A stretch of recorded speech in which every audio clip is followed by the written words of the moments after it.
Hey guys, welcome to the Reparenting Daily podcast, your daily guide for inner child healing. This podcast helps you establish a consistent reparenting routine and is divided into 3 sections. The first is a daily reading, the second is a discussion of the reading followed by suggested journal prompts, and the last section is a peaceful meditation for closing.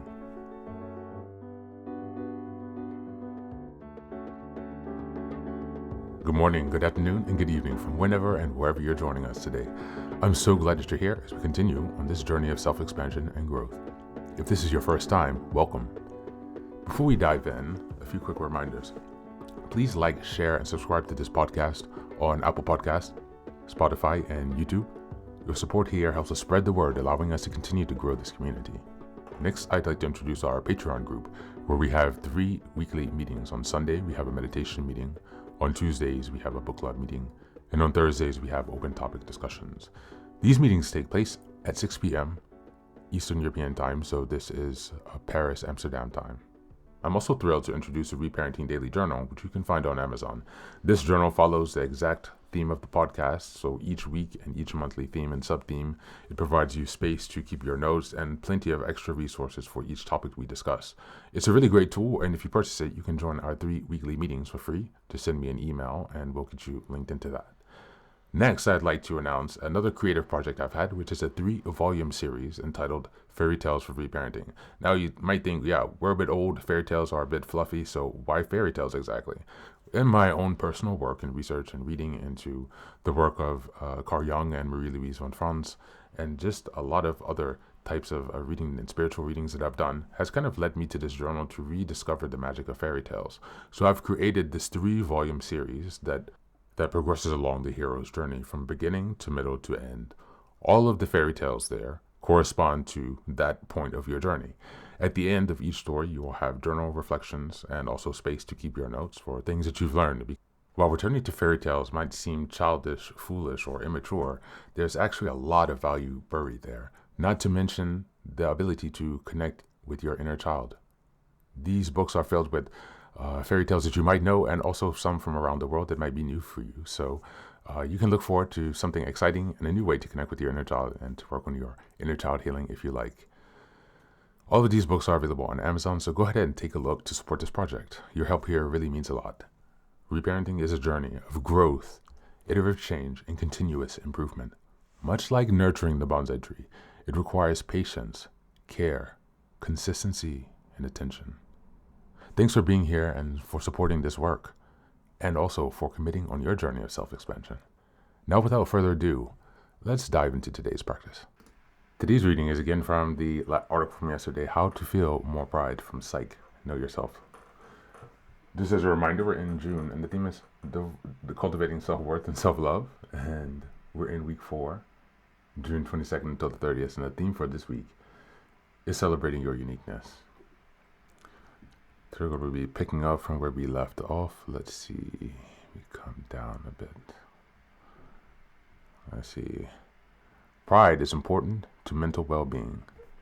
What if, in smaller doses, pride, specifically the authentic variety, is not only good but necessary? What if, without it, we cease to care about ourselves? Pride is the joy of knowing that you have accomplished something that you consider significant. Usually because it's also significant to the broader community, but not necessarily. Pride can be found in the student who improved their grades in math class, the mother who calms her colicky child, the football player whose team wins the Super Bowl. Pride is in the ordinary and the extraordinary. Most importantly, pride helps us form the foundation of mental health. People tend to imagine a life with too much pride, but fail to consider a life without it. When I was an undergraduate student, I took an unforgettable course in ancient philosophy. During a lecture on hubris, our professor, who was highly accomplished in the field, told the class that pride resulted from an error in reasoning. According to him, pride meant satisfaction and thus complacency. If you were to allow yourself to feel proud, you might as well kiss your future accomplishments goodbye. Holding on to this seeming jewel, I spent years suffocating pride. I would recall my professor's prescription each time I ever felt a sliver of joy. And I'd remind myself of the plethora of achievements that towered over mine. Pride developed into self-censure, and self-censure into depression.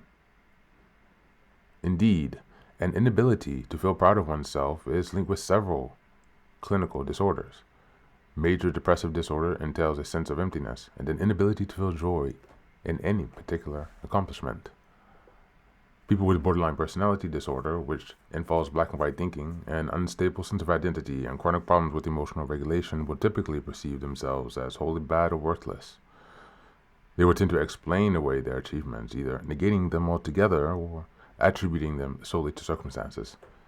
An obsessive compulsive disorder is characterized by self-doubt, which one can imagine debilitates the ability to feel pride. Conversely, allowing yourself to feel pride boosts self-esteem, motivation, and hopefulness. All three are crucial to one's will to live, providing in part the whys that help us carry the burdens of our suffering. When we feel proud of an achievement, we subsequently form a desire to recapture it. Additionally, pride can help us create personal ladders of success. So when you achieve anything of significance, such as writing an article, you can now consider trying a more challenging endeavor, such as writing a chapter in a book. Finally, a sense of pride provides us with self-efficacy, or a sense of our own abilities. It is only by recognizing that your prior achievements matter that you can feel able to tackle further problems. The clients I treat who struggle with self-esteem and an aversion to pride consistently disqualify their positives. So when they're expected to perform on an exam or present in class, they consistently shirk from the test.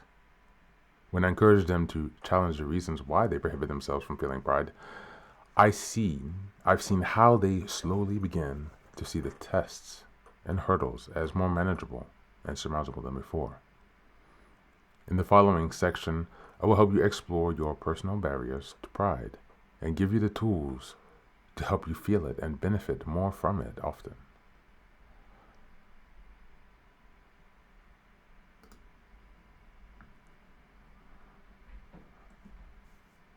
Pride, what to do?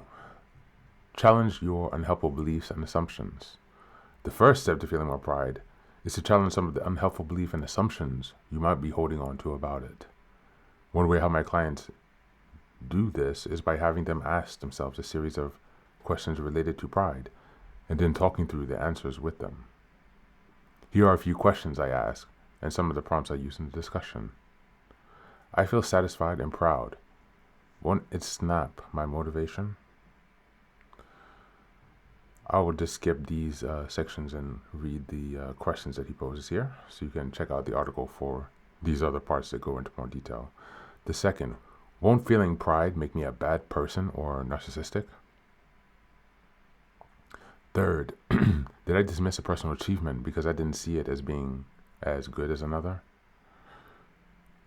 Fourth, am I denying myself pride because of unrealistic expectations? In the next section, use mental time travel to gain perspective.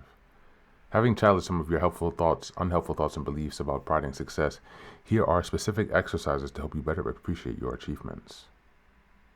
It's based on the fact that in short term, it can be difficult to perceive your own progress. So ask yourself if the person you were 5 years ago or even last year would be proud of the person you are presently. Imagine your younger self thinking about you as you are today. Would she be proud? Would it surprise her to know that you're the person she'll eventually become?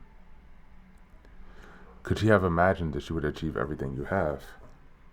When you see yourself through her eyes, are you marveling at who you are? Thank you, and that's the reading for today. Again, the article continues. There's much more here, so I do encourage you to check out, and we'll be moving on from this article today.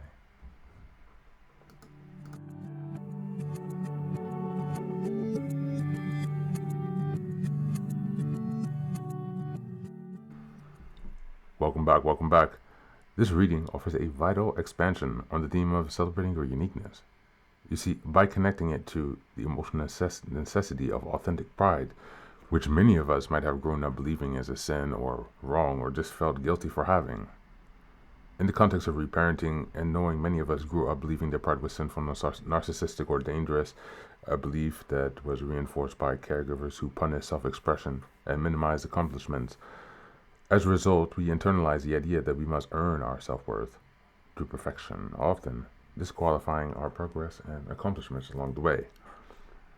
Reparenting challenges that narrative. It asks us to become the affirming voice we never had, to recognize not only our resilience, but the courage it takes to heal and grow. This reading reminds us that healthy pride is not arrogance. It's the natural joy of acknowledging how far we've come and the fuel that keeps us moving forward. The practice of pride is also an act of unconditional self-acceptance, a cornerstone of reparenting. We celebrate our own uniqueness not by proving we're better, but by validating the real, imperfect, evolving self that we are. Including our strengths, our efforts, and even our struggles, authentic pride says, I matter, and my journey matters, even if it doesn't look like anyone else's. This is especially important for trauma survivors who were taught to suppress themselves to survive. We take pride in our perfect growth. No matter how small, we're declaring our right to exist fully, not just functionally. I'm going to read that again. When we take pride in our personal growth, no matter how small, we're redeclaring our right to exist fully, not just functionally. In doing so, we reclaim the joy, motivation, and self-respect that our original caregivers may have denied us. As we go into the journal prompts today, number 1, what is something that you've done this past year that your younger self would be proud of? Describe it. And how did it make you feel? Number 2, what beliefs were taught to you about pride? How do those beliefs affect how you talk to yourself today? And number 3, how can you begin practicing authentic pride without tying your worth to perfection or comparison? That's it for today. Thanks for being here. Take care of yourself, and please do be well.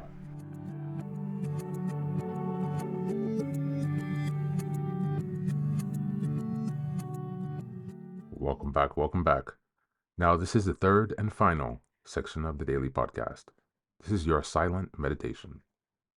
Please go ahead and find a space where you can be comfortable and undisturbed, where you can relax and spend some time with yourself for this 10-minute silent meditation. You can choose to be sitting, standing, lying down, or in whatever position makes you comfortable today.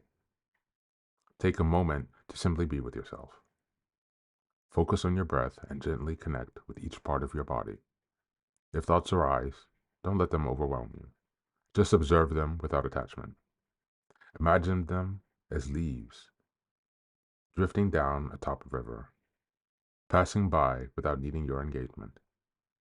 Stay present, grounded, and open to this moment, no matter what time you are listening and practicing this meditation. Namaste.